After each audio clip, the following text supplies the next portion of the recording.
Hello dear student, welcome to my YouTube channel SK classes.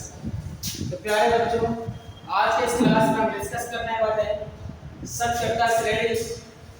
ये प्यारे बच्चों most important question है हमारे पास, इम्पोर्टेंट क्वेश्चन है सचकर्ता श्रेणी। तो प्यारे बच्चों, आज के इस क्लास में हम सचकर्ता श्रेणी और इसकी विशेषताओं पर चर्चा करने वाले हैं।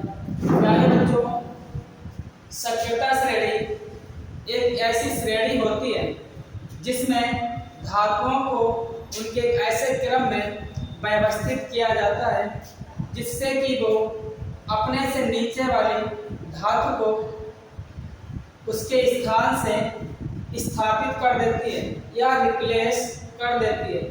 उसे उस सीरीज को प्यारे बच्चों सचकर्ता सीरीज या सचकर्ता श्रेणी कहते हैं, जिसे हमें परिभाषा के आधार पर समझने की कोशिश कर रहे हैं। प्यारे बच्चों, सचकर्ता श्रेणी क्या होती है, इस पर हम चर्चा कर रहे हैं।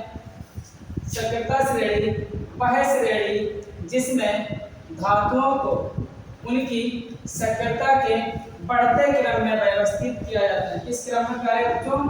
बढ़ते क्रम में व्यवस्थित किया जाता है तो प्राप्त श्रेणी को सचकर्ता श्रेणी कहते हैं।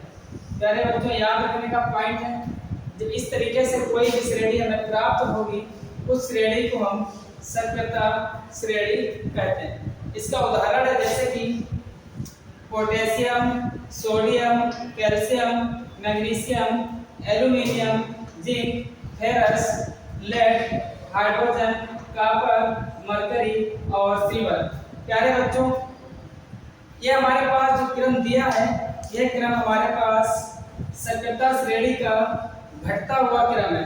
तो इस प्रकार एक क्वेश्चन बनता है, सबसे अधिक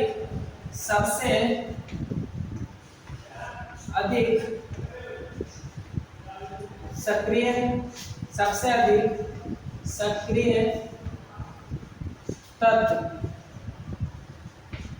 पोटेशियम होगा।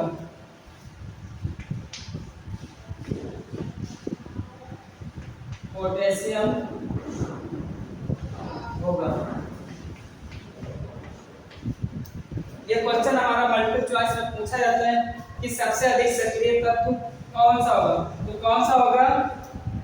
पोटेशियम। प्यारे बच्चों, सबसे अधिक सक्रिय तत्व हमारा हो जाएगा पोटेशियम।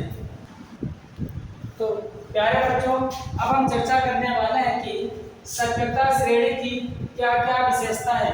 प्यारे बच्चों, सचकर्ता श्रेणी की निम्नलिखित विशेषताएं हैं जिन पर हम चर्चा कर रहे हैं। प्यारे बच्चों, नंबर 1, इस श्रेणी में हाइड्रोजन से ऊपर स्थित धातु है सचकर्ता श्रेणी में, जबकि हाइड्रोजन के नीचे की धातुएं अक्रिय होती हैं। कहने का तात्पर्य है प्यारे बच्चों, इस श्रेणी में जो भी धातुएं हाइड्रोजन से ऊपर उपस्थित हैं वह सभी धातुएं अधिक सक्रिय हैं, जबकि जो धातुएं हाइड्रोजन के नीचे उपस्थित हैं वह सभी धातुएं या तो फिर अक्रिय हैं या कम सक्रिय हैं। उसके बाद प्यारे बच्चों, दूसरा पॉइंट, इस श्रेणी में उपस्थित धातुएं अपने से नीचे स्थित धातुओं को उनके विलयन से प्रतिस्थापित कर देती हैं। प्यारे बच्चों, प्रतिस्थापित का मतलब है कि उसे उसके स्थान से रिप्लेस कर देती हैं। जैसे कि यहाँ पर एक समीकरण में दिखाया गया है। यहाँ पर प्यारे बच्चों हमारे पास कॉपर सल्फेट का एक विलयन है। जब इसमें जिंक धातु को डाला जाता है तो यह जिंक सल्फेट और कॉपर को अलग कर देती है। प्यारे बच्चों, अब यह विलयन जिंक सल्फेट में बदल जाता है और कॉपर को उस विलयन से अलग कर देता है। उसके बाद तीसरा पॉइंट है, हाइड्रोजन से ऊपर की धातुएं अम्लों से क्रिया करती हैं, जबकि नीचे की धातुएं अम्लों के साथ क्रिया नहीं करती हैं। तो प्यारे बच्चों, इन सभी पॉइंट्स को आप लोग नोट कर लीजिएगा और आज के इस क्लास को यहीं पर समाप्त करते हैं। मिलते हैं कल नेक्स्ट वीडियो में।